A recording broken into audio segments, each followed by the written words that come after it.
Good afternoon. Thank you all for coming today. Just have a quick announcement before we get underway with this week's briefing. It's about the Mayor's Fellows Program. The City of Richmond is still seeking applications for the 2022 Mayor's Fellows Summer Intern Program. Applications will be accepted through this Friday, April 22nd. So here's what you need to know about the program. City departments will host interns from June 7th through July 29th. In order to be eligible, you must be enrolled as an undergraduate student, a graduate student, or you must be a recent graduate of an undergraduate degree program from a four-year institution of higher learning in good academic standing. Applications must include a transcript, a resume, and cover letter, and applicants will be notified of selections in May. Here's the good part. Undergraduates will earn $17 an hour, and graduate students will earn $18 an hour. This is a great opportunity and a valuable learning experience for anyone interested in learning more about local government and its many functions. So, to apply, please visit www.governmentjobs.com/careers/Richmond. That address again, www.governmentjobs.com/careers/Richmond. And for more information, you can also contact Dion Woody at dion.woody@rva.gov. That's DIONNE.Woody,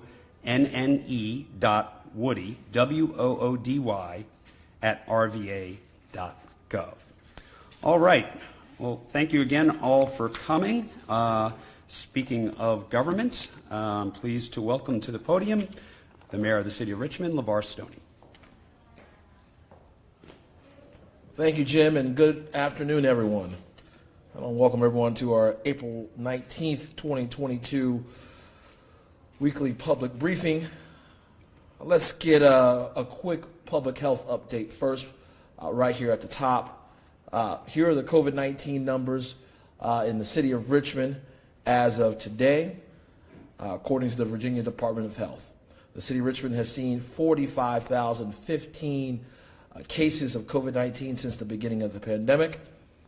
Our 7-day average of new cases is at 36. That's 36 cases. And as is our custom here, I'd like to take a moment of pause to remember those we've lost to COVID-19 within this pandemic. One individual, a life lost in the last 7 days, bringing it a total to 504 lives lost because of this pandemic. Let's take a moment of silence.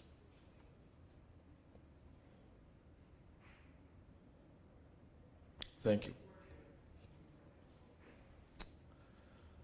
Now, it's not as if we really need a reminder here, but I believe it's my duty as the mayor to remind everyone that COVID-19 is still with us.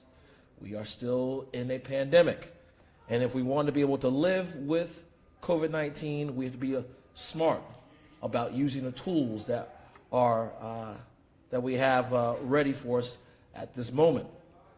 That means you have to continue to be vaccinated, and when necessary, please wear a mask if you feel like you should. And so, the pandemic isn't going away. COVID-19 isn't going away. The best protection from COVID, from Omicron, from BA2, from any of these subvariants that may be out there, is to get vaccinated, get updated on the primary series, whether Johnson & Johnson, whether Pfizer, whether Moderna, and then also go out there and get boosted as well.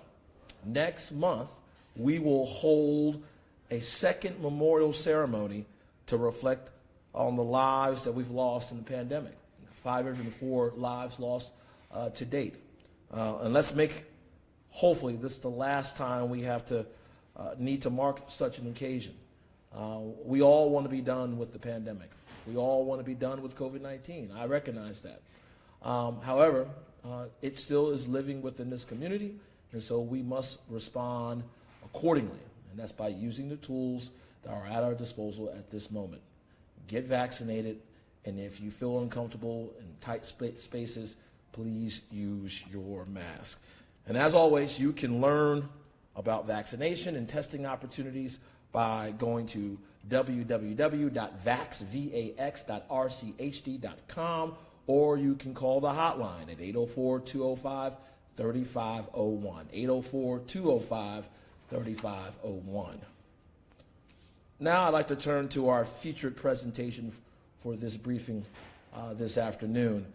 As some of you all may know, this Friday, April 22nd, is Earth Day. And of course, every day should be Earth Day in the city of Richmond, and I'd encourage all of you to find something that you can do to make our planet a cleaner and healthier place to live. Simple acts like saving energy and resources multiplied locally, nationally, and globally can make a difference in our lives and those of our generations to come as well. And it is in that spirit that my administration has advanced a number of initiatives to reduce its impact on the environment and mitigate the impact of climate change, which is disproportionately affecting communities of color with extreme temperatures, severe flooding, and other challenges. That is why today I'm pleased to announce the completion of the Richmond's first equity-centered climate action and resilience plan, the Draft Climate Equity Plan 2030. This draft plan is the city's first roadmap to addressing the impacts of climate change, spearheaded by our Office of Sustainability. Its goal is to reduce greenhouse gas emissions 45% by 2030 and achieve net zero greenhouse gas emissions by 2050 by identifying dozens of strategies in the 5 major areas to achieve these reductions. It is the product of a community-led and an equity-centered planning process that we underwent. I'm also pleased to kick off the next period of community outreach and engagement for the RVA Green 2050 plan. We will be launching the annual RVA Green 2050 Community Sustainability Survey to ask Richmonders about their priorities and how to achieve a climate-neutral, resilient, and equitable city here in Richmond. Today, I'm joined by our leader and the manager of the Office of Sustainability. That individual is Alicia Zatkoff, who's been a longtime advocate and supporter of the creation of this office from its inception to where it is today. She has seen it grown, and she's also seen the desire to make sustainability at the center of all things we do here at the great city of Richmond. She has led the work behind the Climate Equity Action Plan and RVA Green 2050, those engagement processes and the planning processes as well.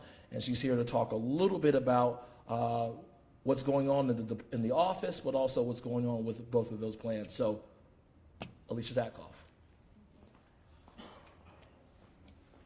Thank you, Mayor Stoney. I can think of no better way to honor Earth Day and the city's commitment to climate action than to join Mayor Stoney today in releasing the Draft Climate Equity Action Plan 2030 and to share more details about the next phase of community engagement and empowerment for RVA Green 2050, which is the city's equity-centered climate action and resilience planning initiative to reduce greenhouse gas emissions 45% by 2030 and achieve net zero greenhouse gas emissions by 2050, and to help our community adapt to Richmond's climate impacts of extreme heat, severe storms, and flooding. Since launching RVA Green 2050, we've engaged over 5,700 residents, community advocates, technical experts, and city stakeholders in this effort. After nearly 2 years of development, the draft plan is ready for public review and input. The plan envisions that all Richmonders, regardless of identity or neighborhood, thrive in a climate-resilient and climate-neutral community. It has 49 draft strategies across 5 pathways. buildings and energy, community, environment, transportation and mobility, and waste reduction and recovery. And those 49 strategies are set to reduce citywide greenhouse gas emissions 45% by 2030 and help our community adapt to our local climate impacts. The next steps of RVA Green 2050 begin today with the community's participation around the draft plan. Until June 19th, our community members can engage and provide input in a number of user-friendly options. The entire draft plan is available for review and comment online. And as Mayor Stoney mentioned, we are launching an annual RVA Green Community Sustainability Survey. It's available in English and Spanish, and the survey will help inform how we implement the plan moving forward. It's going to be specific for different parts of the city, and so we really want to get input from residents on what they want to see in their neighborhoods. And we'll be administering that survey every year moving forward to ensure that our efforts continue to be reflective of the community's evolving needs. We also have a community engagement toolkit that is available to anyone who would like to help us spread the word on social media. And community members can participate in one of our open office hours to talk with one of our team members, get their questions answered, and request that the Office of Sustainability come join one of their community meetings or events. So we invite everyone in our community to join us in this effort towards a more equitable, healthy, and resilient Richmond. Thank you. Alicia, thank you for your work and your commitment to sustainability as well, and leading this work for many, many years now here with the City of Richmond. I'm grateful for your service. And with that, we'll take some questions. Maybe? Yeah, so last week at City Council, there was a coalition of environmental advocates that spoke about the proposed budget, and a few points were brought up of how it seems to not, from what they said, follow like the climate and ecological emergency resolution passed by City Council last year, like investing in electric vehicles, transitioning away from gas, or expanding the urban forestry department. So I guess, like, what would you say to us that say, the advocates that say it seems to contradict that resolution? The question is about advocates showing up for public comment during the public hearing of the budget process to the City Council. I would say that we're very proud of the budget that we've presented to City Council. City Council will have do their part of the process. We propose, I think, a budget that meets a lot of the priorities of not just the City Council, but here in the city. I'm sorry to hear that there's some people who disagree, but every year there's always going to be an amount of people who disagree with some of the priorities that are in the budget. Here's the thing. We have made some audacious goals, some aggressive goals as well, and I think that's what leading is all about. We set some timelines to those goals as well, and so I'm going to continue to shoot for each one of those goals that we have, and whether RVA Green 2050 or the work that comes out of City Councils as well. And until we get to that date, we're going to be shooting for that goal. So we're not there yet. It's not 2035 yet. It's not 2050 yet. So we're going to be continuing to shoot towards those goals, and it's my belief that we will hit those goals in due time. Did you have another question, Megan? Okay. Henry? Just, I guess, my question on talking about the reduction of greenhouse gas emissions. Yeah. Great idea. What does that tangibly look like? I haven't seen the draft plan. So what does that tangibly look like for viewers out there who might be able to better understand what will happen and what is expected of the city, but also of us as well? The question is, what will tangibly happen to achieve some of the goals and that we laid out today? I'll ask Alicia to come up and give you some specifics. Thank you. Yeah, that's a great question in terms of what's in the plan and what does it look like. So as I mentioned, there are 49 specific strategies in the plan. We worked with a company called GreenLink Analytics that was hired to do technical modeling on the greenhouse gas emissions and energy to ensure that the strategies that were selected would get us to that goal of a 45% reduction. We started with over 150 different strategies that were sourced from, we have 125 stakeholders that are working with us on these 5 pathways working groups, as well as a racial equity and environmental justice roundtable that's composed of 13 residents that went through a selection process. And those residents are being paid stipends to share their lived experience, expertise, to help us ground truth these strategies that were prioritized to make sure they make sense for our community. So with all of that input and work, and also 2 previous rounds of community engagement, we've come up with these 49 prioritized strategies.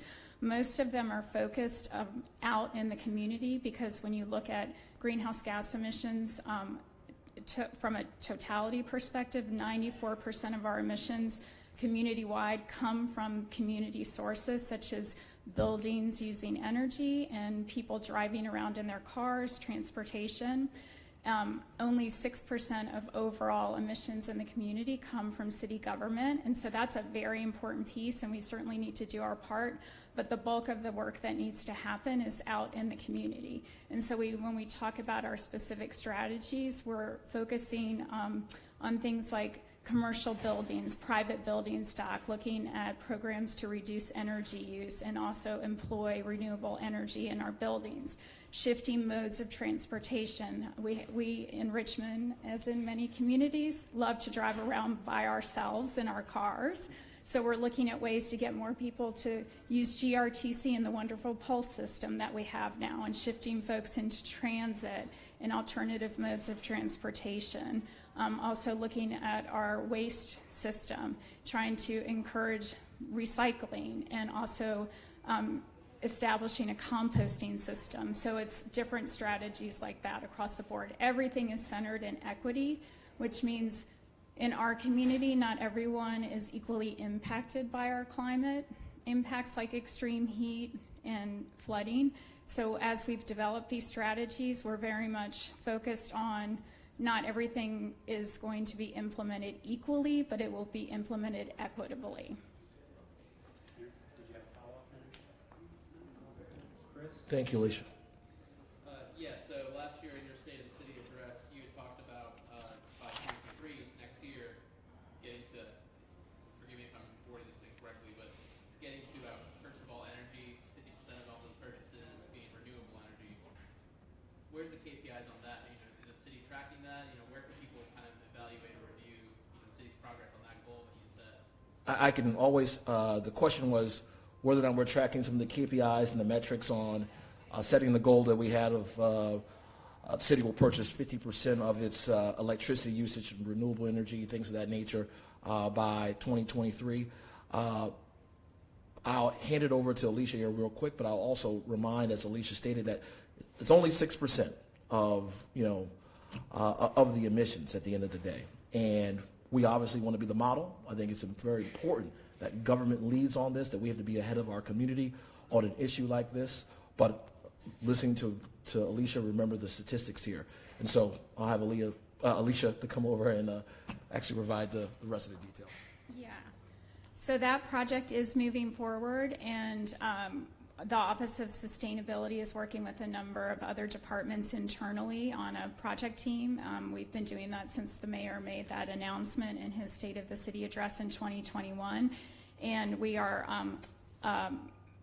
hopeful. It's a little too early to announce any details, but we are hopeful that we will have an announcement in the near future and be able to say that we are going to meet that goal. So.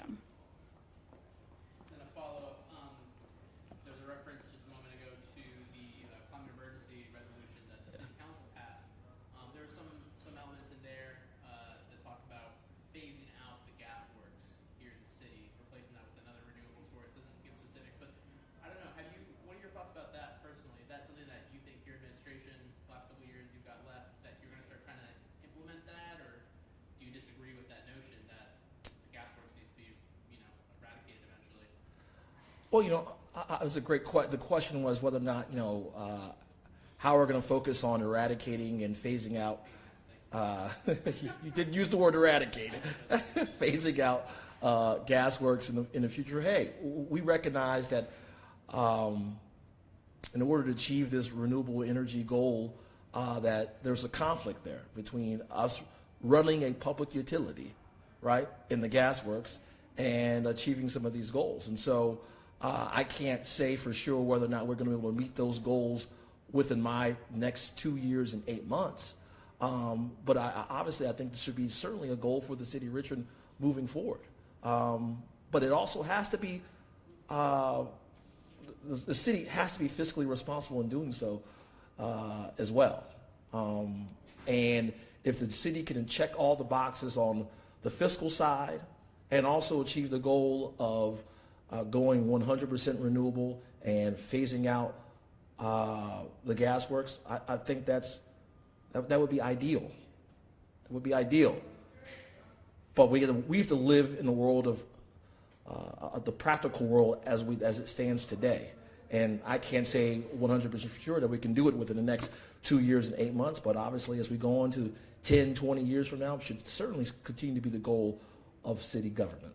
But among those strategies, I mean, is that one of those things to get started on, or is that next administration, you think that they should pick it up? That's something that I think that this next administration, that this administration and every future administration should explore.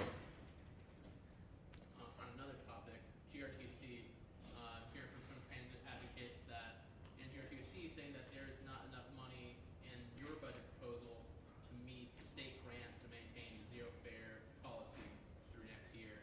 Your thoughts on that? Council is introducing a budget amendment to try to shore that up, $1 million. What's your plan? The question is about whether or not there's enough dollars in my proposed operating budget to continue our commitment to zero fare, free fare for riders. I've stated it before. I believe the Chief Administrative Officer, who now is a member of the GRTC board, has stated before. We believe that GRTC has the resources to sustain this commitment.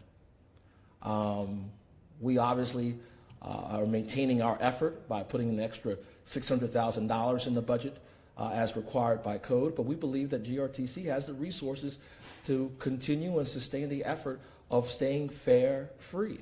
I know there was an opinion piece floating around there about, what my budget says and, what our commitment is as well. And I give that piece an A for effort, but I get an F on facts.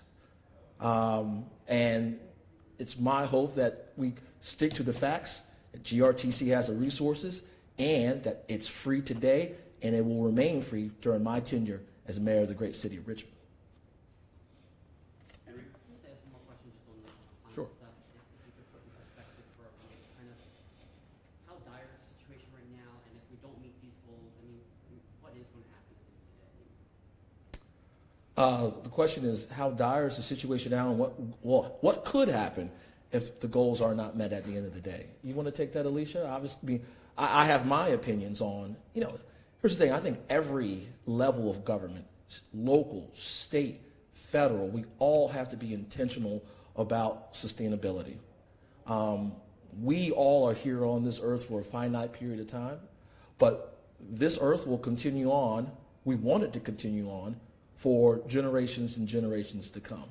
And these aren't facts. This isn't just, opinions being thrown out. We know that the earth has been warming. We've seen the climate change firsthand here in the city of Richmond. We've seen it on the coast. We've seen extreme weather. This is real. This is real. There are certain places around this country, there are certain communities who do not want to embrace those facts, but I think that we have to be governments, local, state, federal, have to embrace the fact that the climate is changing. And so we're not going to stick our head in the sand on this one. We understand those facts, and so we're putting together strategies to tackle a changing world. Every government should do that right now. And the risk is that we won't have our great-grandchildren, our grandchildren, won't be privileged to have the world that we inhabit today. That's the bottom line. That's the worst-case scenario. It's our hope, the work that we do here, we never get to that place. People say it's so long, it's so long out of the way, it's out of mind. you can say that, but we wouldn't have the world that we have today if it wasn't for generations ahead of us, before us. And so we're going to do our part in the city of Richmond. We're hoping everyone else does their part. And as Alicia said earlier, government can do but so much. We're going to put a lot of this has to be community driven as well. And that's why I love the plans and the approaches that we've rolled out, is that they involve the community. It shows that, what each and every one of us can do in our different zip codes and in our different neighborhoods as well. And also, I love the fact that it's centered around that some of the areas of the city have been neglected in the past. And we go back to why they were neglected. Sometimes it comes down to money. It comes down to race at times. We know that certain neighborhoods need different things, different investments. And so we're going to do that. That's what this plan is all about. And it's my hope that everyone rises to the occasion, not just the city government here in Richmond, but everyone in the region rises to the occasion to meet this crisis that's before us. One more follow-up. Sure. On the GRTC question, you referenced that opinion piece in, I think, Greater Washington. Was it on that? I don't know. Anyway, Ben Campbell, the city's own representative on the GRTC board of directors, in an interview with me, had said the city is not matching it. I mean, is he? The question was whether or not Ben Campbell. Yeah, I'm sorry, I didn't reach your piece, Chris, or I don't know whether did he say it was this printed? Okay. Ben Campbell, the city's own representative, says the money's not there for it. Well, I would say that the $1 million for GRTC free fare grant is included in the city's contribution of $8.6 million. It's already included in there. The city has requested that this be reflected in the GRTC budget. As I stated earlier, GRTC has the resources to meet this commitment. They have the resources to meet this commitment. They've had surpluses, things of that nature that they've been running. They have the resources to meet this commitment. And I'm sorry that I have a disagreement with Mr. Campbell. I think many other people will disagree as well, but because of the work of CVTA, because of the work of this government, GRTC has more resources than it's ever had before because of the contributions made by localities, because of the CVTA. And so our job is to lay out audacious goals. We've done it on the climate front. We're doing it for GRTC as well, and we expect them to meet them. Right on. Henry, you have another question? All right, Megan, last question. Yeah, last question. Just going back to the climate resolution, one of the things that was listed was expanding the urban forestry division, specifically creating a city arborist and one other position. And, we're talking about climate, we increase more trees, it reduces greenhouse gas emissions, helps reduce the urban heat island effect, which unfortunately impacts, poor urban communities. Previously removed. And looking in the budget, there doesn't seem to be any money allocated towards the urban forestry division, and I know it's under the Department of Public Works. So my question is just, where's the urban forestry division getting their funding from? From the Department of Public Works. Department of Public Works. Yeah. So, are there any plans to establish those two positions of the urban forester? I think, as we continue, here's the thing. We've been all experiencing shortages when it comes to staff and hiring and whatnot. It's obviously my hope that we can fill up every position that we have in sustainability and in Department of Public Works moving forward, but it's going to take some time.